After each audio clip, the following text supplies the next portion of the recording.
Hi, welcome. I'm Pat Ackley Roth, and I am a Dream Builder coach and also a certified life mastery consultant.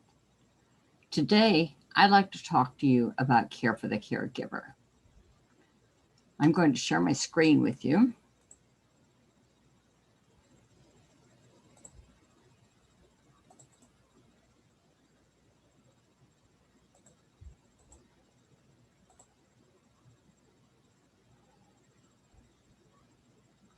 I think so many times the one that we love and the one that we take care of is the most important, yes.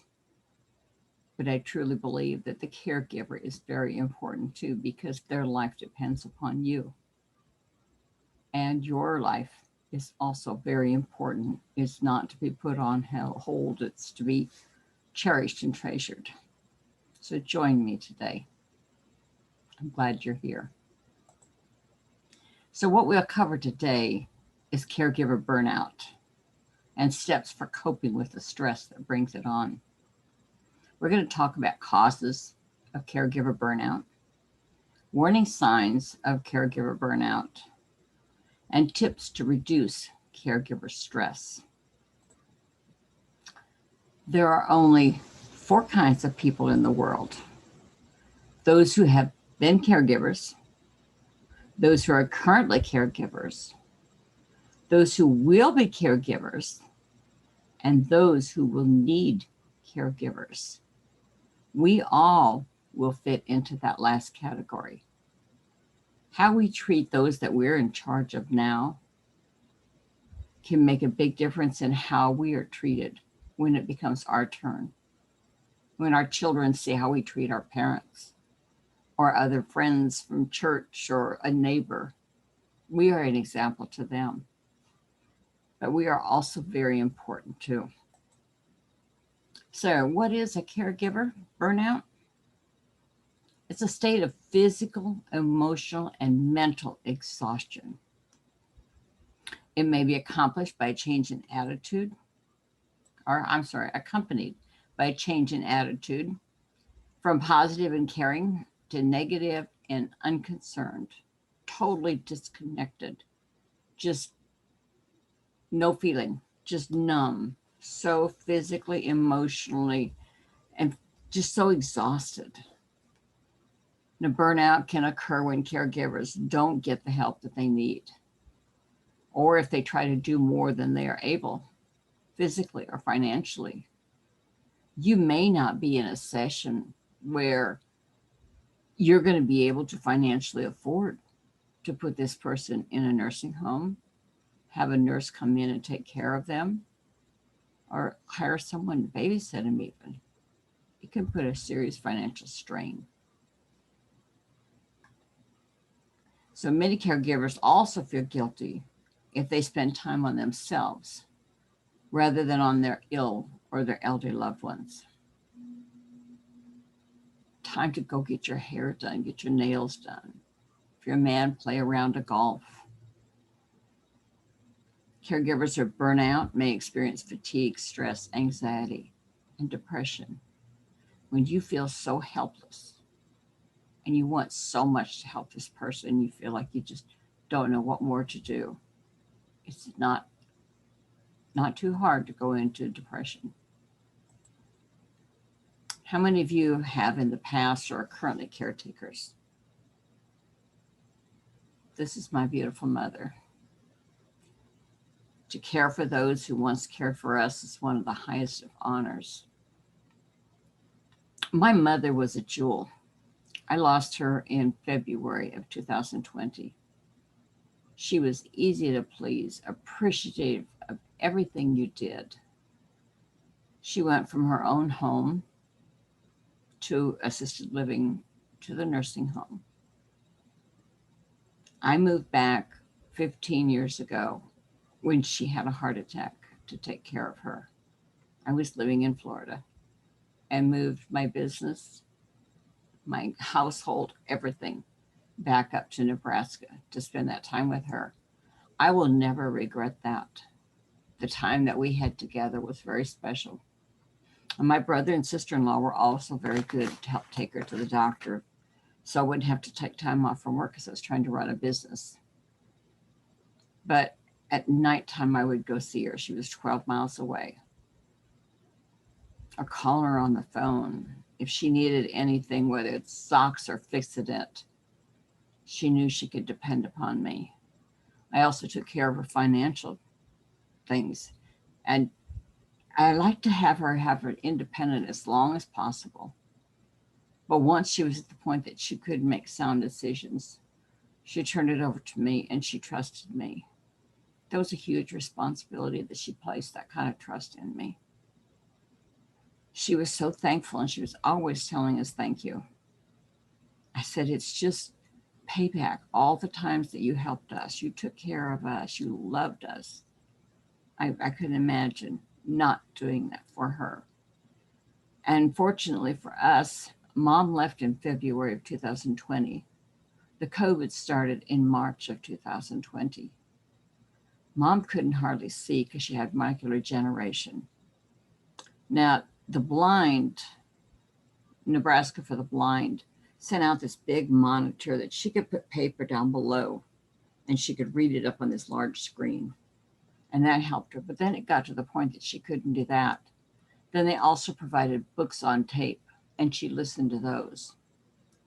But if she was in the COVID, she couldn't have seen us through the window. She had trouble hearing even on the phone. That would have been so hard on her. And even though I miss her, I know that God's timing is the best. So what causes caregiver burnout? Caregivers often are so busy caring for others that they tend to neglect their own emotional, physical, and their spiritual health. When's the last time you went to church? Had someone come in and stay with the person you're taking care of? So just to be among other Christians and to worship on Sunday morning. Just to go out and get your hair done. Have coffee with your girlfriends or have a round of golf. It's worth a lot, an awfully lot. It gives you the peace of mind. It gives you that break. The demands on the caregiver's body, mind, and emotions can easily seem overwhelming. And anytime something is overwhelming, it feels as though everything else, all the problems, everything that's concerned with it, is just huge and it's bigger than you are. We have to shrink that down, break it down one thing at a time. Instead of thinking, oh my gosh, this whole day I've got to do this and all that. Break it down. Okay, for right now, for this hour, I'm going to do this. In the next hour, I'm going to do this. As much as possible, but be flexible. It can lead to fatigue, hopelessness, and ultimate burnout. Other factors that can lead to caregiver burnout include taking care of a loved one who has dementia. Dementia is so cruel. They might not remember you when they come, but they still need your love. I remember reading a story about an older gentleman. His wife was in the nursing home and she had Alzheimer's. And his children said, Dad, why do you go there every day? She doesn't even know you. He said, she doesn't know me, but I know her, and she's my sweetheart. Remember who they were, not who you see right now, and love that person. They really need it. So it might be someone with physical disabilities. What if you have a child born with a problem, MS, your spouse is in an accident, or a child, parent? It can happen so easily, and it does more than we realize. My stepson had a brain aneurysm, and at 40, he became paralyzed from the neck down. If a fly landed on his nose, he couldn't even shoo it away. He was paralyzed from the neck down, and you couldn't understand what he was saying. My husband couldn't understand him, but I really had a difficult time understanding him. He laid there in that hospital bed for 20 years. before he passed away.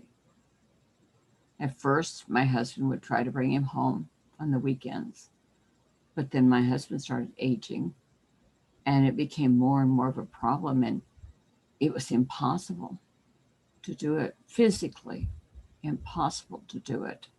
So then we had to spend more time at the nursing home with him. Or other age-related conditions.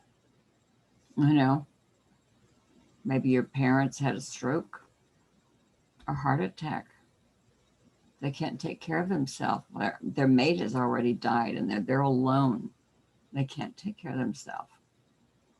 It makes demands on your time, energy, and your emotions. Demands that, as the Cleveland Clinic warns, can easily seem overwhelming. Caregiving can tax your patience. You might have been a very patient person for all of your life, but you're in a whole different situation now. There's other demands on you that you've never been before. It's a new chapter in your life. But just remember, it's not your whole book, it's one chapter. But try to be as patient as you possibly can. Walk away if you have to. Call a friend and cry, scream. But try to be patient if you can all. It can foster fatigue, frustration, and guilt. You might feel guilty if you did take time out to go have coffee with a friend and you left them with someone else. It's really not any different than when you were raising children. It was hard to leave my children the first few times. But then I realized the value of that time and just the break. It made me feel so much stronger and fresher when I come back. And the other person was very willing to do it, whether I had to pay them to or they did it freely. A neighbor might come in, a sibling. Don't feel guilty about doing that. Watch your body. Listen to your body. It'll tell you. Becoming a grueling grind that takes a heavy toll on the caregiver's body and mind. The effects on physical and mental health are very well documented. This information that I'm giving you today is from AARP. But if you just Google caregiver, there is so much information out there. Look further, look past your own door. The help is there. There's some causes of caregiver burnout. Along with the heavy workload and emotional demands of family caregiving, these issues can also contribute to burnout. Not only are you taking care of the person, but you've got demands. You've got a spouse, you've got children, you've got a house to take care of, or if you're working, you've got an employer. All of these things affect it, and they all contribute to it. Conflicting demands as you're trying to balance all the needs of the care of the recipient, coworkers and employers, family members, and yourself. My husband in 2019 had a lung transplant. We lived in Nebraska. I had to close my business, my sewing business, and we had to go to Dallas, where he did receive a new lung. But then we had to stay there 9 months before they would release him to travel. If I had not done that, he wouldn't be here. He would not have gotten a lung transplant. He had to have 24-hour care. But the one thing, being blessed to having my own business, gave me choices that if you're working for someone else, you probably would have lost your job. If you could have taken a leave of absence, that would have been good.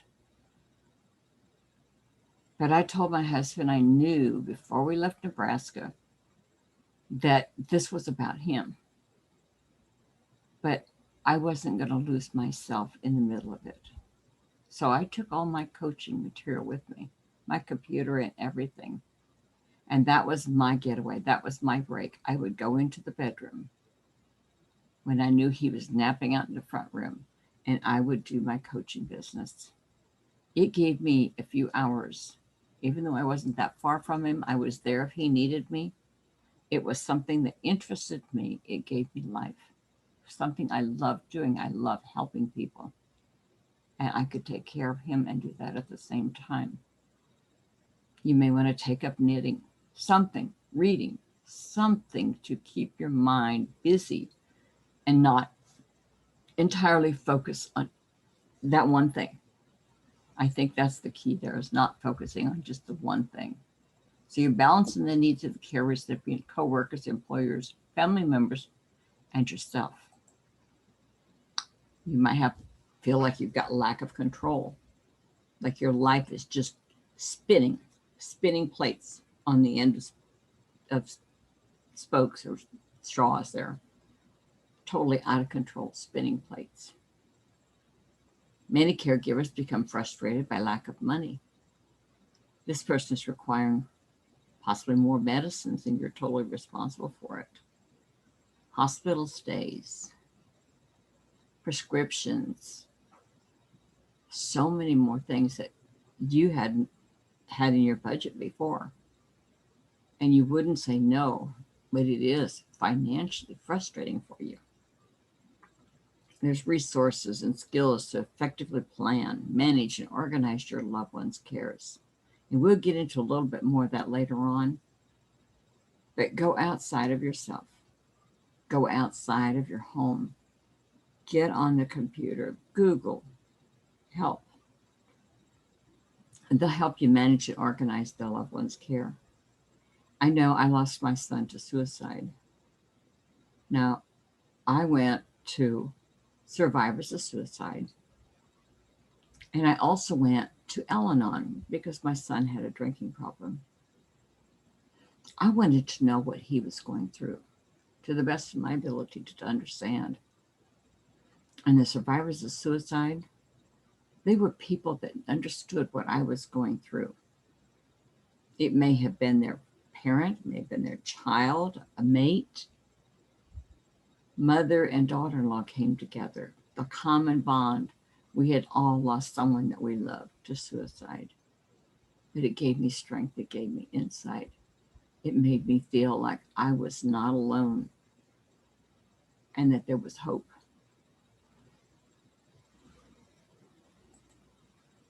A lack of privacy, because caregiving may leave you with little time to be alone. I mean, just to sit back and take a bubble bath and relax. It would be so luxurious.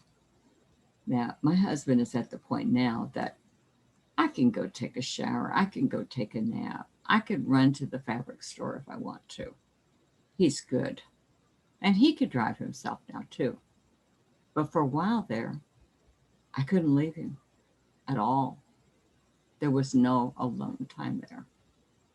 And sometimes too, if you're the one that's taking care of that person and you've got other outside people, siblings maybe, I'll use that for an example. If you've got another sibling that's, say, living out of town and they're quick to tell you what to do without having to put any effort in. And criticism is really hard when you're doing everything you can possibly do and working very hard.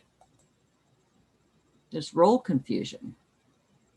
Many people are confused when thrust into the role of caregiver. It can be difficult for people to separate their role as caregivers from their roles as spouses, lovers, children, friends, and other close relationships. You know, what hat are you wearing this hour? Your kids are coming home from school, you put your mother hat on. Your mother needs your time. You're putting your caregiver hat on. Dinner's done. Who's going to clean up? You put your housekeeper's hat on.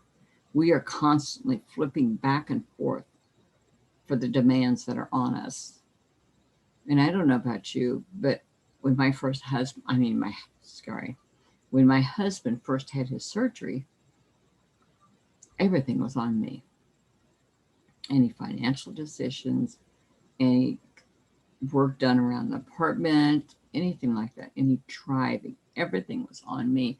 And I love him to the end of the earth. And I would do it all over again. But it was really a lot. And sometimes I would go out on the patio and I would just cry. I was so tired. I was so emotionally spent. Now, they did have a caregiver group at the hospital, and we did get together one time, and it was all different people that had transplants, either lungs, kidneys, or heart. Some were the men, some were the women. People talked about different things that they had done, what worked for them, what didn't work for them. We got to go to one meeting before COVID set in. I truly wish there had been more, because just going through someone that has been through the same thing as you, it just means a lot. Now, there's unreasonable demands. Some caregivers give unreasonable burdens upon themselves, in part because they see providing care as their exclusive responsibility. You want it to be perfect. You don't want anybody to criticize you. So you're going to go overboard and do everything humanly possible. But we need to be realistic too. Some family members, such as siblings, adult children, or the patient themselves or herself, may place unreasonable demands on the caregiver. What if this is your mother-in-law and she never liked you to begin with? And now you're in the position that you're her caretaker. It can be very hard, especially if there's been hard feelings in the past. And as your husband's mother, you want to make him happy. Every situation is different, and yet it's all common that we're taking care of someone who needs us. We don't necessarily need them at that point, but they do need us. And I believe the way that the Japanese do, the Chinese people, they take their elders in with them. They don't put them in nursing homes. They take them into their household. I love that idea. I know that's got to be demanding, but can you see the love there? I think it's wonderful. They may also disregard their own responsibilities and place burdens on the person identified as primary, placed upon the caregiver by other family members or the person being cared for. You need to take care of yourself. Think about it. If you're on an airplane, what does the stewardess tell you? In case of an emergency, put on your mask first, then do your child. You are no good to that person that you're in charge of if you're not taking care of yourself, if you're not getting proper rest or nutrition, exercise, walk around the block. Someone needs to help you. You can't do it all by yourself. Don't put those expectations on you, and don't let other people. Unrealistic expectations. Many caregivers expect their involvement to have a positive effect on the health and happiness of the patient. They think if they take good care of them, they're going to get better. They're going to be able to go back to their own home.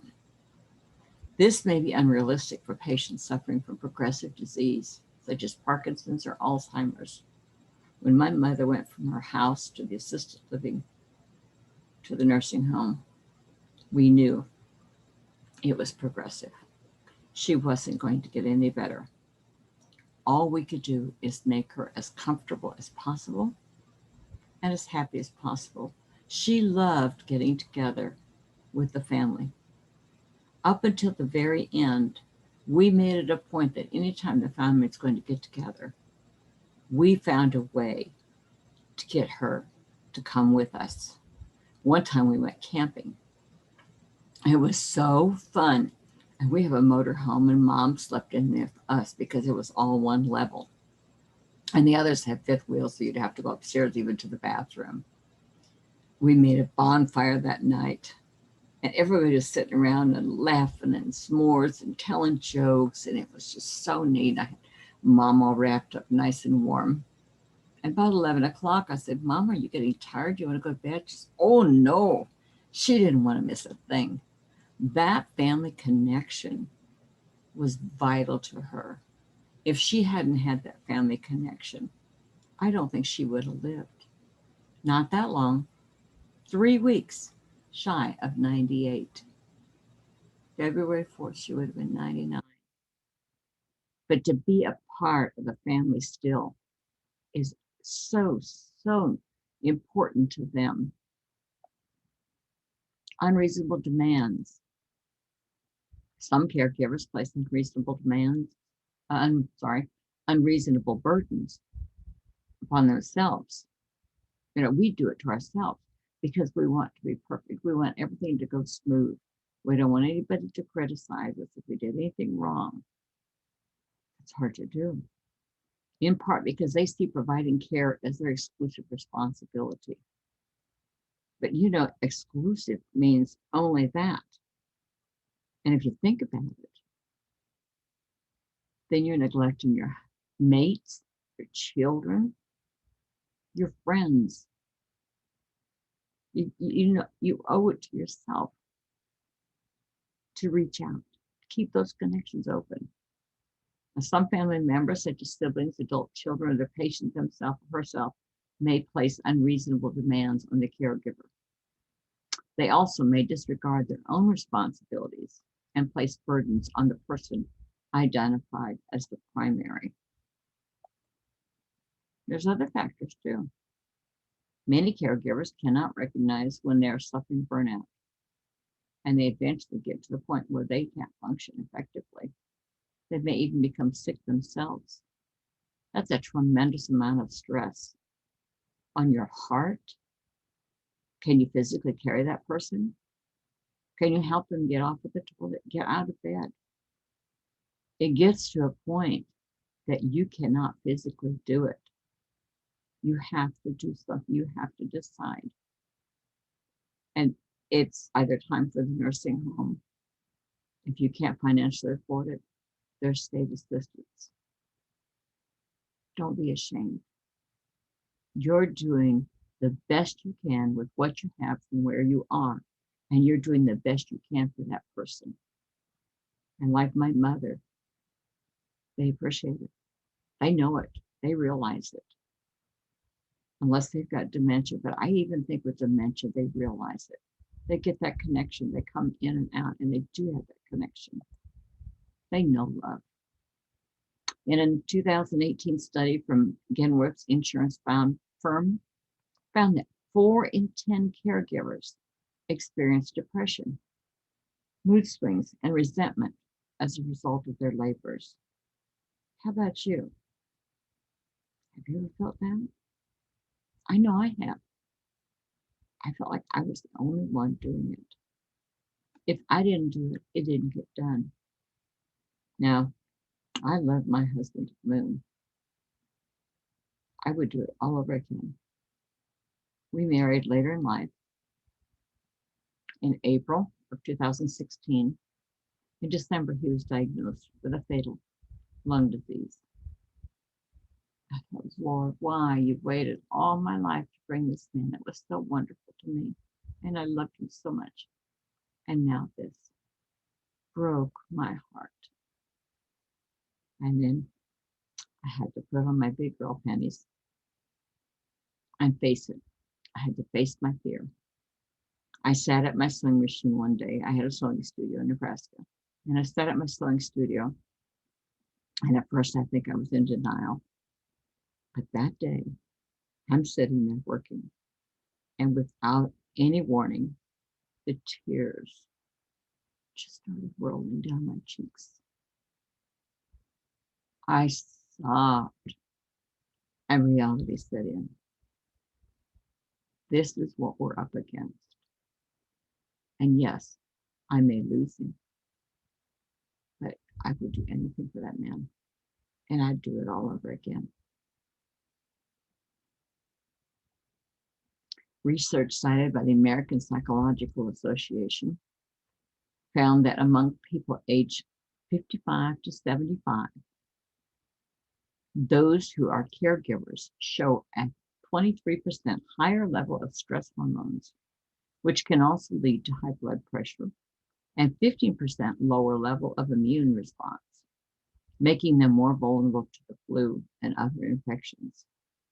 That 55 to that 75, you're at that in-between stage where your children have grown, you've finally got an empty nest, but then you got the mother or the father to take care of.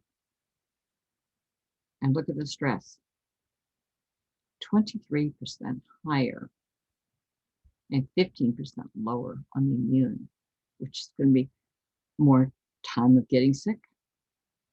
So what are the symptoms of the caregiver burnout? Similar to stress and depression, and they include withdrawal from friends, family, and other loved ones. You can't get someone to come in and take care of their person. You can't get away. You don't get to go around your friends anymore, your family. It's hard. It's isolating. Thank goodness for the phones. Thank goodness for Skype, Zoom calls, where you can see that person's face. It does help tremendously. I know when we were in Dallas and I Zoomed with my sister, who I'm very close to, and just being able to see her face and watch her face and the motions and stuff as we talked, I felt closer to her. So keep those connections open because they're really important. Loss of interest in activities that you previously enjoyed. Say you enjoyed going bowling. Just so much work to get somebody to come in and take care of mom. And I say mom, literally, it could be whoever it applies to. But say you don't want to go bowling because you're afraid you're going to have to leave mom. Well, they take as good a care of her as you do. There, you're taking that full responsibility on yourself again. Or even if you just stayed home, say if you knitted before and you're so tired by the time you sit down at night, you don't even care to do that. Check yourself. Listen to your body. Your body will talk to you. We have to listen to it. Feeling blue, irritable, helpless, and hopeless. There are people that didn't snap before and then now they're snapping, they're short, they're tired, their nerves are on end. Changes in appetite. So you gain weight. Or maybe you're one of those people like I used to be when I was younger. When I was really nervous, I would throw up. Now, as I've gotten older, it's gone the other way. And changes in sleeping patterns. I would lay there at night and just try to go to sleep, and my mind wouldn't shut off. I'd finally just exhausted go to sleep. And then in the middle of the night, you're more than likely to be woken up. So just to get a good solid 8 hours of sleep without interruptions that would have been a blessing. But there in Dallas, there was no family around. It was all on me. Getting sick more often. Maybe you didn't usually get sick at all, but because your system is worn down, you're more susceptible to get that. Feelings of wanting to hurt yourself or the person with whom you are caring. You know, you see it on the news sometimes where an elder person has been either injured or there's death involved when the caretaker just snaps. Reach out and get help. Don't wait until it gets to that point. Walk away. Scream, cry, whatever you do, but get some help. And emotionally and physically exhausted. If you can't get a decent night's sleep, you're going to be tired in the daytime. Guaranteed. And if you don't have anyone to talk to, say a friend can come over and sit and have coffee with you, and you can talk to them. It's not complaining. You're just airing your grievances. You're airing your frustration. And I don't know about you, but if I can get it out of me, I can look at it and I feel better. And then I'm ready to go on. Irritability, touchy, things that didn't bother you before and that bothers you now. So how can I prevent caregiver burnout? Find someone you trust, like your friend, coworker, a neighbor, to talk to about your feelings and your frustrations. I hope they're a good listener. You don't want them to fix your situation. You need someone to listen. I used to tell my children that God gave you 2 ears and 1 mouth so you would listen twice as much as you talked. To have a good friend that will not make judgment, that will listen, that will care, give you a hug, a word of encouragement, let you know that they're there for you. It can change your whole day and give you peace of mind too. So how can I prevent caregiver burnout? We're going to set realistic goals. We're going to accept that you may need help with caregiving and turn to others for help with some tasks. Delegate it out.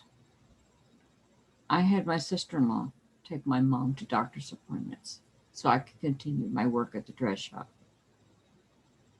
That helped me tremendously. I didn't have to close up. And turn others for help with some tasks. Yeah, most of the time, there are people that are willing to help you if you allow them.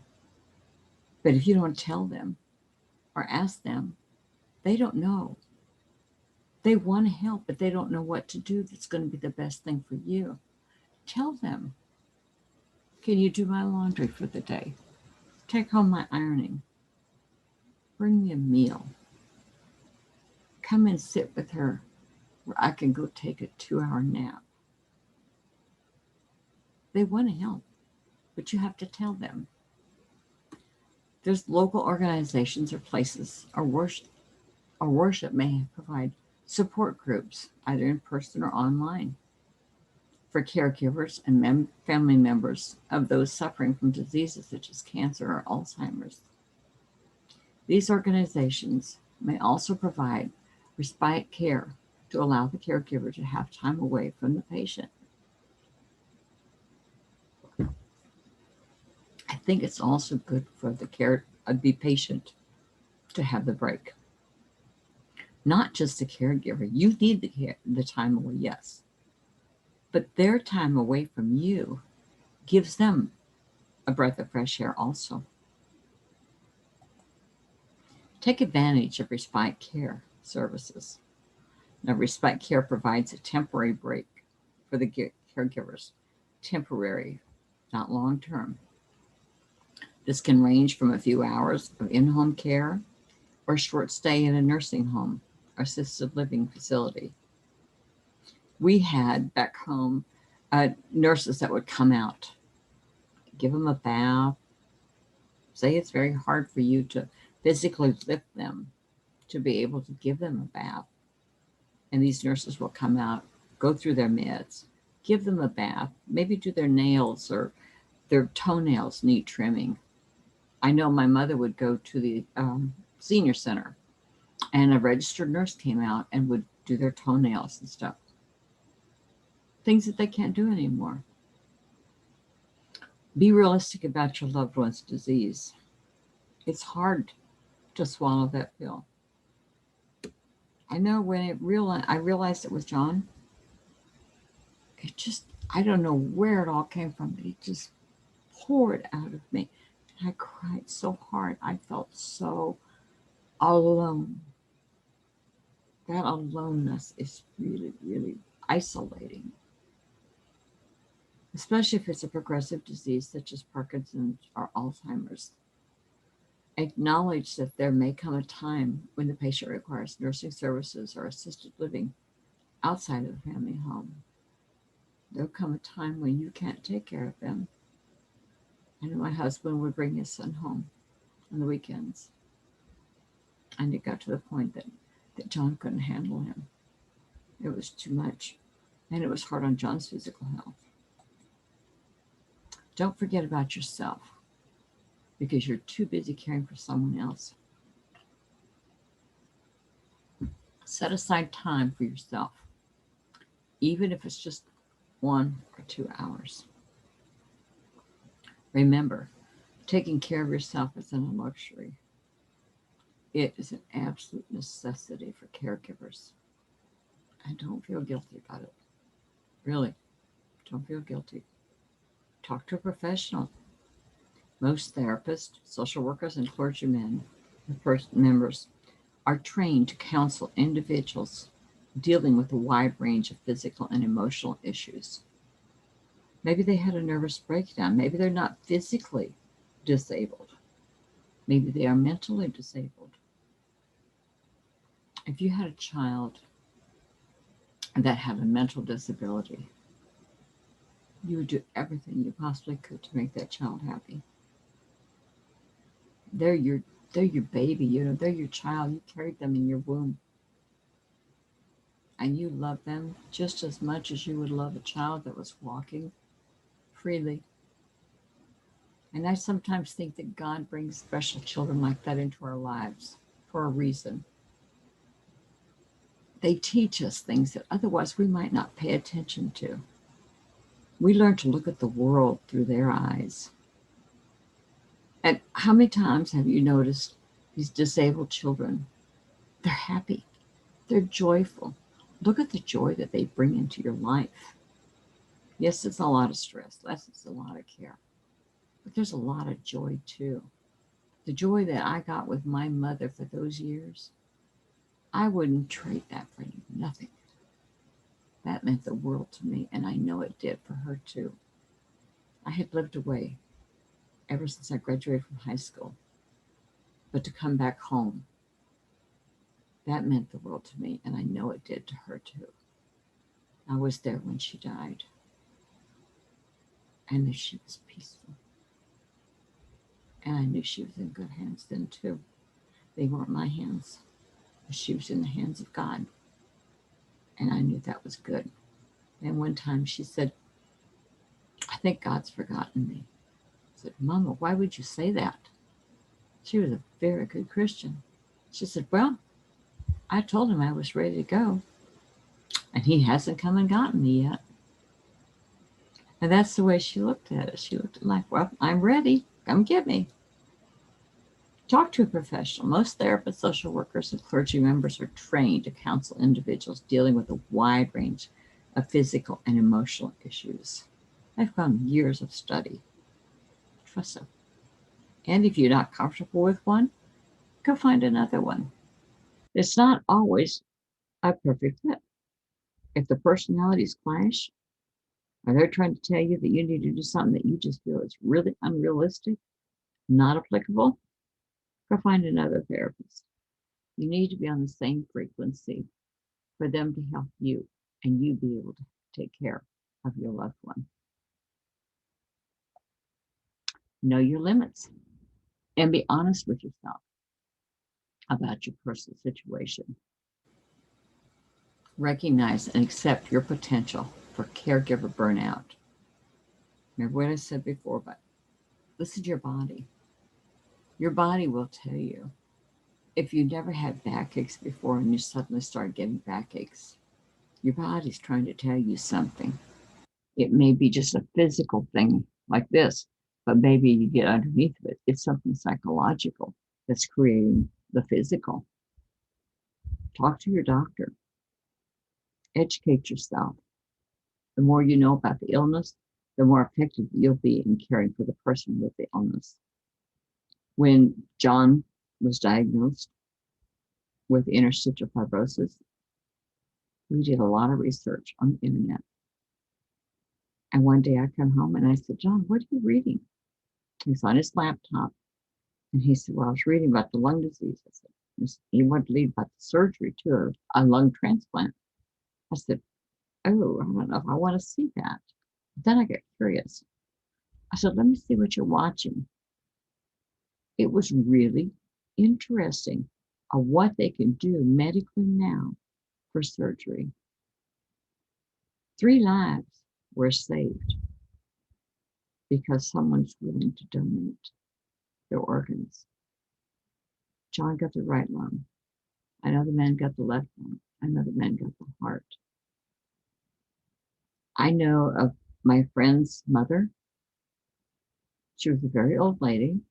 She was blind, but she donated her organs when she died. You think, here's someone that old. What in the world was left? Everything was pretty worn out. They used her skin for a burn victim. So you might want to talk to your elder people about that. If they don't want to, I certainly would never push it. Just suggest it. But it's just another thing. Once you learn about things like this, it opens up new doors. It creates an interest in you that I never thought of that before. I'm going to donate my body. Whoever can benefit from anything that's on this body, I bless them. And I'm glad I can help. Develop new tools for coping. Remember to lighten up and accentuate the positive. Use humor to help deal with everyday stresses. My daughter would come up and see my mom. Now, my daughter's 52. She would come up and she would have my mother in stitches.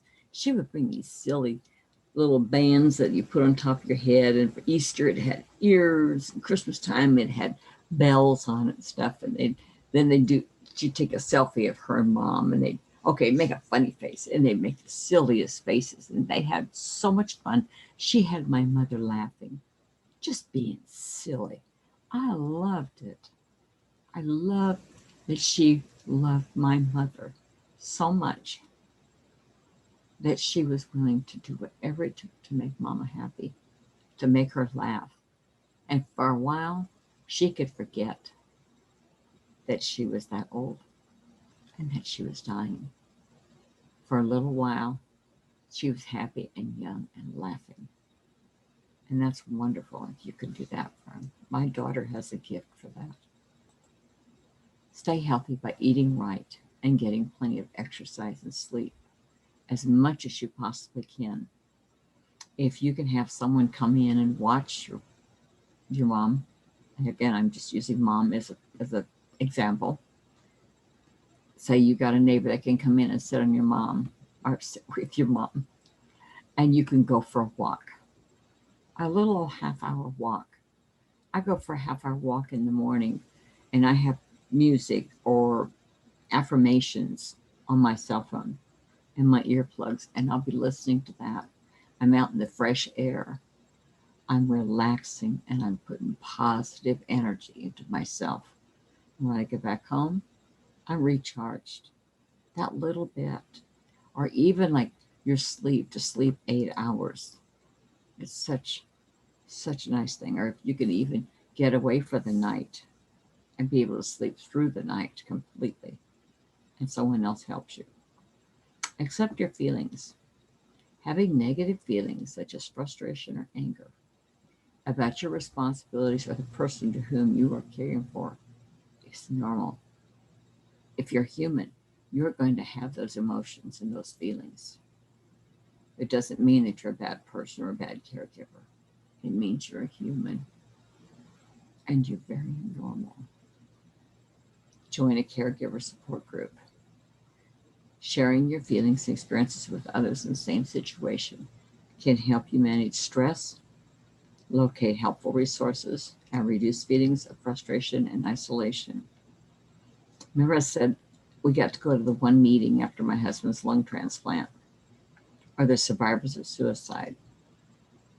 They gave me all kinds of information, literature, but the support. Oh my gosh. Because when my son died, I had no family around. I have a good family, and I know they love me, but everything was long distance. It meant a lot just to have a hug, that someone else understood. Knowing that you are not alone. You don't have to fight this battle by yourself. And where can I turn for help for caregivers? Burnout. If you're already suffering from stress and depression, seek medical attention. You might need a mild antidepressant yourself.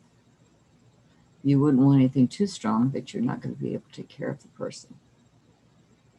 But sometimes just that little bit extra help is good. Stress and depression are treatable disorders. If you want to prevent burnout, consider turning to the following resources for help with your caregiving. And talk to a professional, a psychologist if you have to. I'm a life coach. I help people in situations like that. Having someone to listen is worth gold. There's home health care services. These agencies provide home health aides and nurses for short-term care if your loved one is acutely ill. Some agencies provide short-term respite care. And keep in mind, too, that if it's towards end of life, we had hospice come in for Mom. They were wonderful, wonderful. Whatever she needed, hold her hand, just the hugs, they were so sweet with her. You would think that they knew her. And she'd just look at them and bat her eyes and just smile that sweet smile. Adult daycare. These programs offer a place for seniors to socialize, engage in a variety of activities, and receive needed medical care and other services. And Rest said before, they would had a nurse come in, trim their toenails. They'd sit around and play cards, but it's keeping their mind active. Nursing homes or assisted living facilities. These institutions sometimes offer short-term respite stays to provide caregivers a break from their caregiving responsibilities. We had a nursing home. I worked for 2 years when I first went back to Nebraska at the nursing home, and we had adult daycare. It gave that other person a break, a much needed break. And it was new environment and new people for the person that's being taken care of too. That had to refresh their day too. And private care aides. These are professionals who specialize in assessing current needs and coordinating care and services. That I think would fall into more the hospice or the in-home nurses. I know back in Nebraska we have nurses that will come to the house, take their blood pressure, make their medicines being taken care of properly. That takes a load off of you. And support services. These include support groups and other programs that can help caregivers recharge their batteries, meet others coping with similar issues, finding more information, and locate additional resources. I had to stretch my mind and discover more about the lung transplant to understand what he was going to be going through, and also what he was going to go through afterwards. I was at every doctor's appointment, taking notes, filling in the med trays. When he came out of that surgery, he had more tubes and machines hooked up to him. It was really a little bit scary to see him all hooked up like that and to think those machines are keeping him alive. Agency for Aging. Contact your local agency on aging or your local chapter of the AARP for services, such as adult day care services, caregiver support groups, and respite care that are available in your area. I Googled caregiver, and this is what popped up on the AARP, the information you're receiving today. Very, very helpful. And there's just lots and lots of other ones too, and depending upon the area you are in. Look around.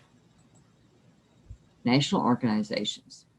Look at the phone directory or search online for local agencies or chapters of national organizations that are dedicated to assisting people with particular illnesses, such as Parkinson's disease or stroke. Such organizations can provide resources and information about subjects, including respite care and support groups. We had a gentleman back home that he was always a nice gentleman, but he had a stroke. It changed his personality so much.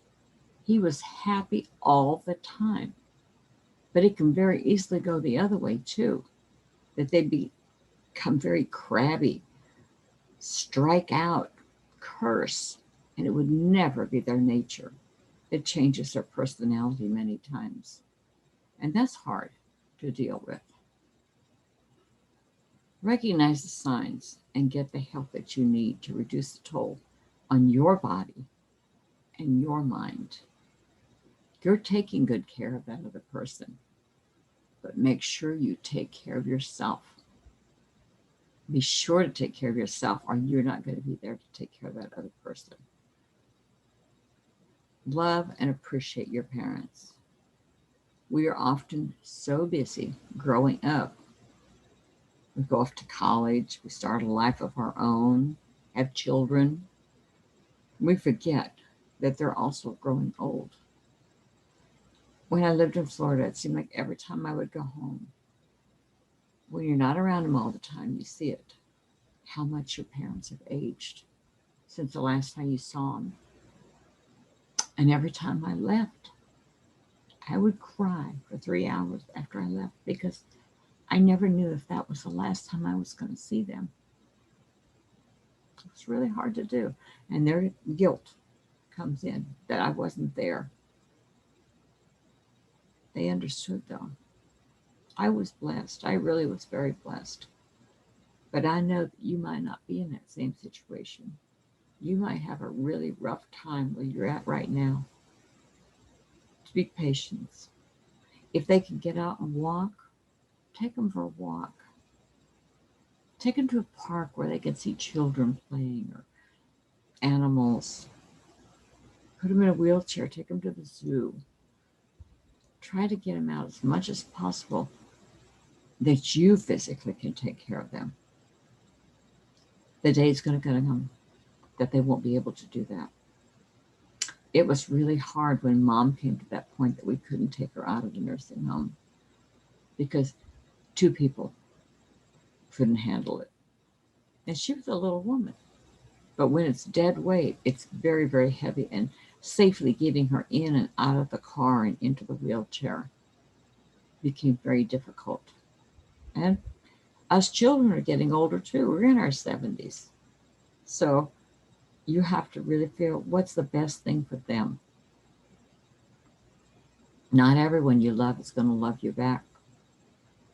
That's why it's important to love yourself. That person does love you. They just don't know how to show it anymore. But know that they do love you and you love them and you would do anything you can for them. So today, what we've covered is the caregiver burnout and steps of coping with stress. Causes of caregiver burnout. Warning signs of the caregiver burnout. Listen to your body. These warning signs. To get stress headaches in here or in your shoulders you didn't before, that's stress. You need to find a way to relieve that stress. And we've covered some tips of reducing some of that stress.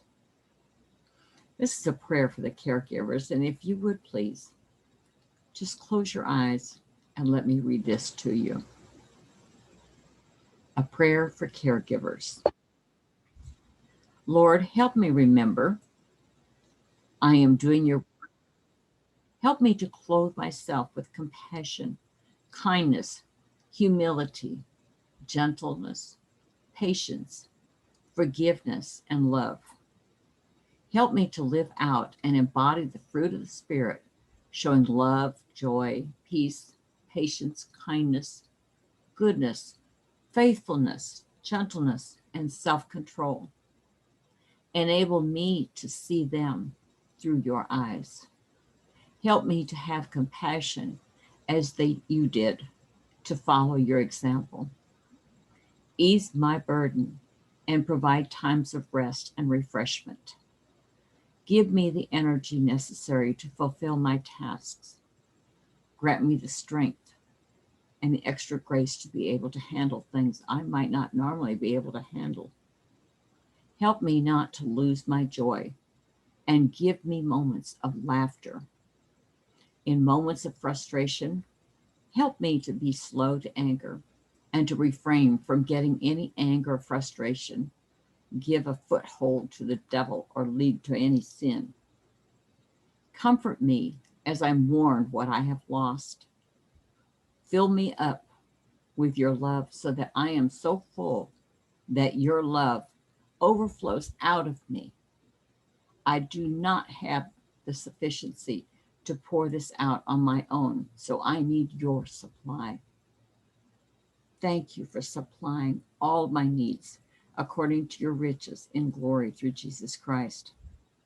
Help me to just be your conduit and means through which you work, and help me to remember that it's through you, through me. Thank you for trusting me with this role of caring for another. For free 30-minute consultation, I would like for you to please text me your name, phone number, and your email address. I leave 4 or 5 spots per week open for consultations. And if you're not one of the first to respond, please send your information anyway. And as soon as I have a spot that opens up, I will be glad to contact you as soon as possible. At this time, I'm going to turn off the recording because this is personal time and it's your time, and I want to respect that, and it's private. So I will turn off stop the sharing, and I will stop the recording.